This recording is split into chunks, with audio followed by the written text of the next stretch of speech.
Saludos amigos, bienvenidos a Líneas de Guerra, el canal de YouTube dedicado a analizar la actualidad política alrededor del mundo.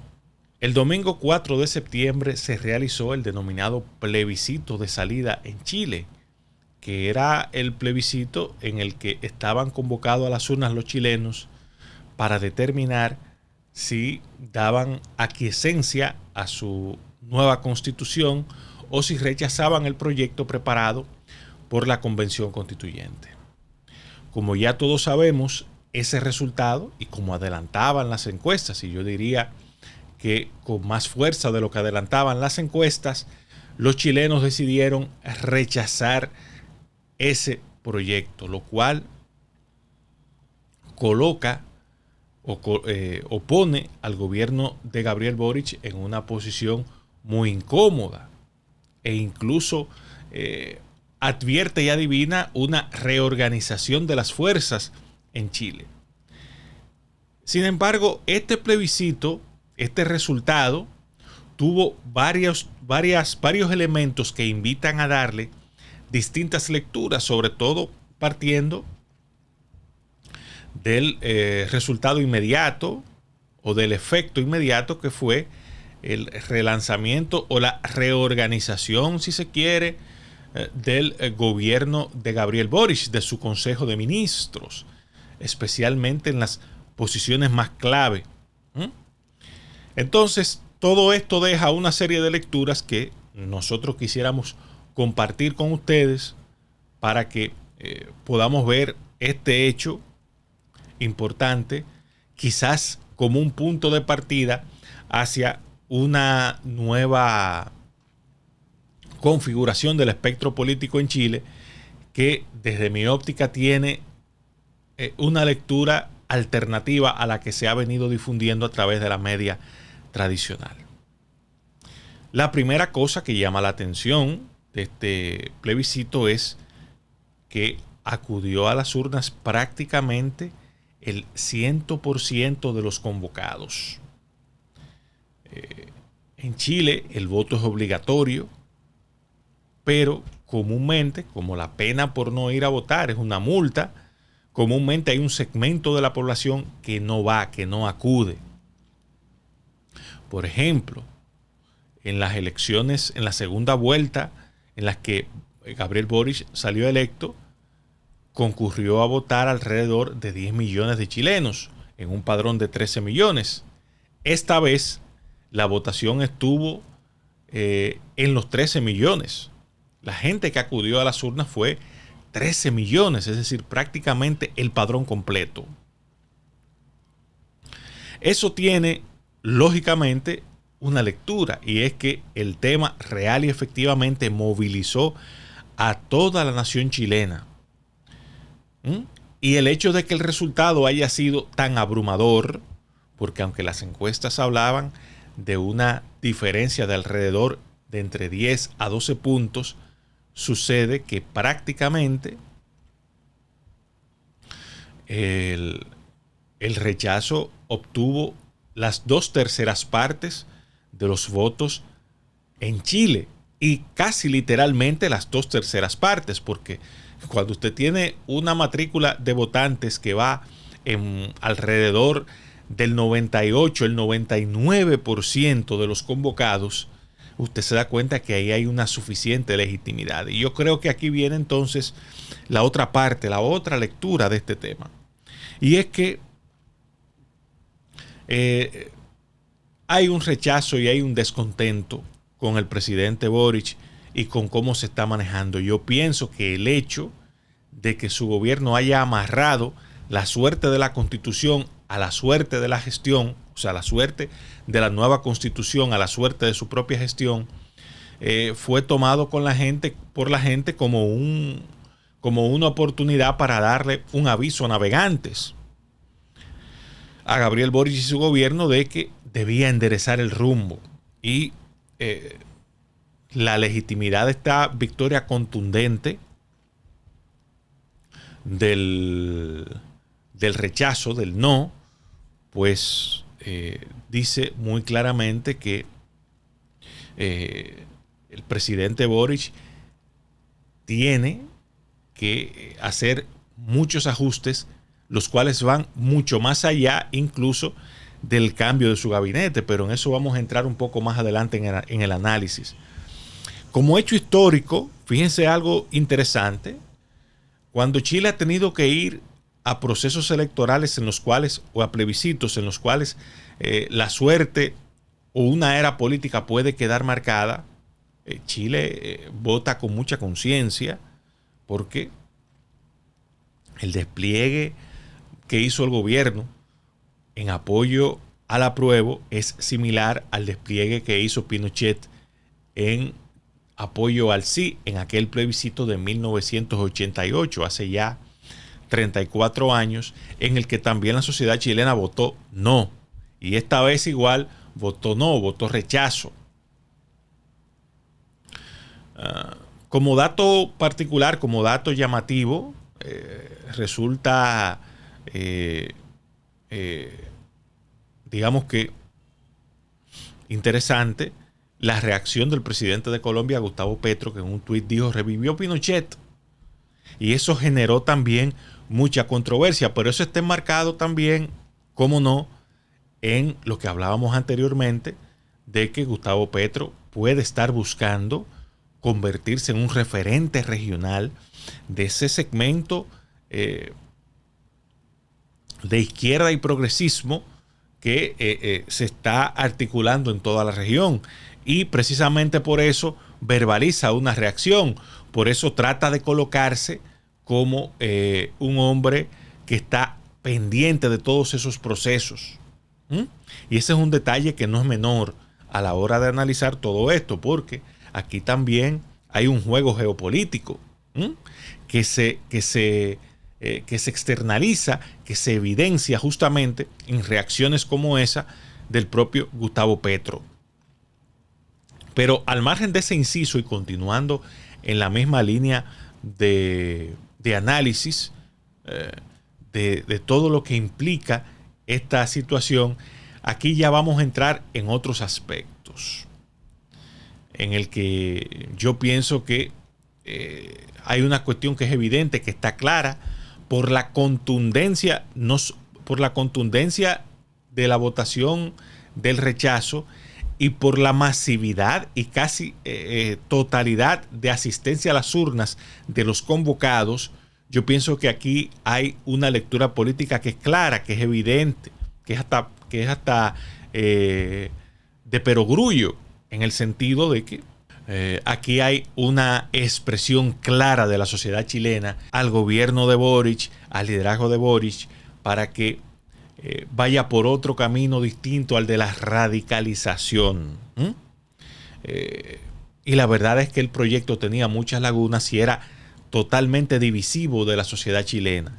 Ese proyecto, si se aprobaba, iba a marcar la fractura definitiva de ese país. Y yo creo que la población chilena, el pueblo chileno actuó de manera sabia al rechazarlo. Claro, es obvio porque hubo hace poco una manifestación tan clara como esta de que el pueblo chileno quiere una nueva constitución, quiere un nuevo pacto político, porque eso son las constituciones, pactos de convivencia política de una sociedad determinada,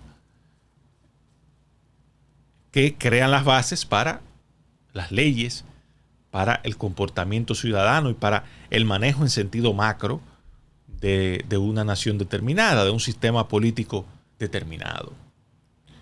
Entonces, es en este contexto que vamos a entrar ya, digamos que en los efectos, en el mapa político. Ojo, se puede tener la tentación de pensar que el triunfo del rechazo es una victoria política de la oposición. Y yo pienso particularmente que es una derrota política también de la oposición. ¿Por qué? Primero, la oposición no tiene un liderazgo concreto. Eso se vio el propio día del plebiscito. Con una victoria tan resonante, tan contundente, usted veía a los líderes de los partidos de oposición que no sabían qué hacer. Cuando le pedían declaraciones, bueno, todavía tenemos que hablar todos juntos, y al final terminó cada cual, cada pequeñito bloque de partidos, haciendo su propia declaración. ¿Por qué? Porque no hay en la oposición a Boric unidad de criterio. Porque no hay en la oposición a Boric, no hay ni siquiera la voluntad de compactarse, de articularse, de capitalizar por vía de consecuencia una oportunidad como esta. Y además no hay una figura que los una. Antonio Cast es de lejos el dirigente opositor más popular, pero no es el líder de la oposición. De lejos tampoco lo es el líder de la oposición. Me ha resultado extraño incluso que no haya asumido una posición más activa en la reivindicación del resultado. Y esa digamos que es una gran debilidad de la oposición chilena. Que para mí me parece, cuando usted lo analiza en frío, cuando usted busca por dentro los resultados, cuando se va a las raíces de todo este tema, para mí tiene una derrota política importante. En la otra acera está el gobierno. Es cierto que electoralmente recibió una derrota contundente. Eso es cierto. Es cierto también que Boric ha venido cometiendo, más que él, su propio gobierno, una serie de errores que lo han llevado a perder prácticamente todo su capital político. Eso es cierto. También es cierto el hecho de que cometió un error estratégico en llegar hasta el final en la defensa de esa constitución, cuando debió marginarse y preservar un poco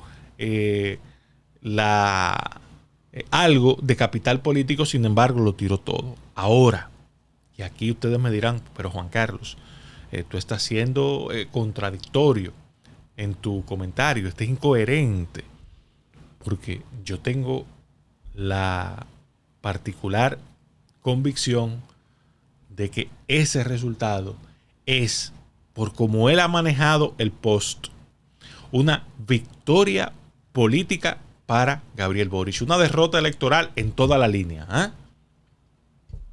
Pero para él, en tanto figura, en tanto líder de Chile, que lo es, porque un presidente electo como es él, con una votación altísima, es el líder de una nación. Eso a usted le puede gustar, le puede disgustar, más o menos Gabriel Boric, pero él es el líder de los chilenos. Pero la forma en que él ha manejado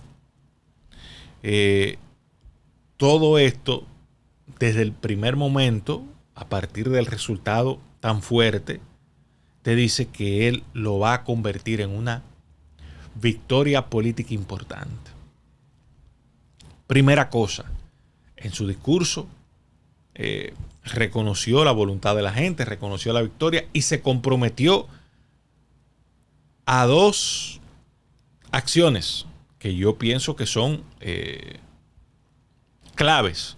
Primero, se comprometió a construir un nuevo proceso constituyente, esta vez tratando de articular consensos con todos los sectores políticos del país. Es decir, le está diciendo a su nación, miren, el mensaje que ustedes me dan, yo lo capté.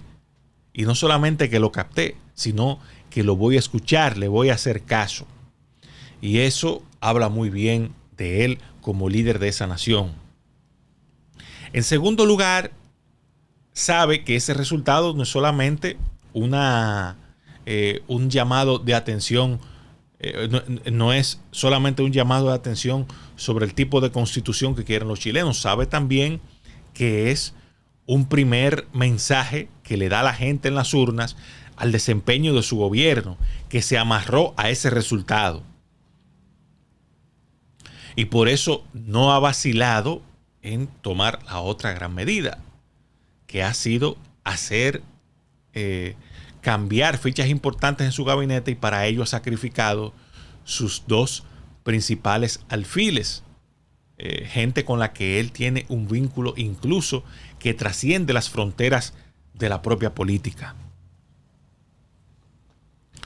Entonces, con esto, Gabriel Boric da muestra de algo que todo líder político debe tener, y es el suficiente pragmatismo y capacidad de adaptabilidad. Y por eso yo digo que este puede ser el inicio de una remontada de Boric que le lleve a facilitar el camino para que el Frente Amplio, que es su plataforma política, pueda gobernar por más de un periodo. Ojo, él va a construir un proceso constituyente. No descarten aquí que él en ese proceso constituyente logre, en base a un consenso, aprobar 2 periodos consecutivos para un presidente. Si él lo logra, pues va a ser muy difícil combatir con él si mantiene esa dinámica de ser un líder político que escucha a su pueblo y que trabaja en función de eso. Ojo, no estamos hablando de un hombre que dice una cosa ahora y mañana la siguiente. No, estamos hablando de un hombre que después de un batacazo en las urnas como el que tuvo, pues está obrando en función de lo que dicen las urnas, en un tema tan trascendente como el de una constitución.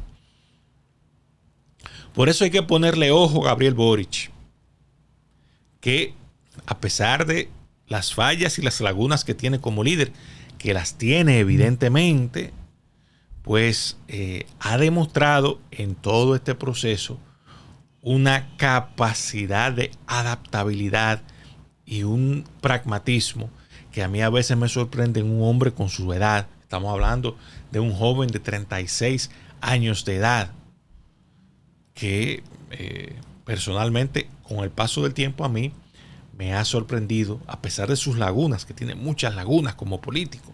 Le faltan muchas lecturas, le falta mucho estudio, pero me ha sorprendido la garra política que ha demostrado. Porque fíjense algo, este hombre pasó de hacer una campaña en primera vuelta muy mala, que llevó a que él perdiera la primacía en esa primera vuelta. Pero en la segunda supo enderezar el rumbo, traer al centro su discurso y logró convertirse en presidente de Chile. Ahora ha hecho lo propio. ¿Por qué? Porque ha salido a buscar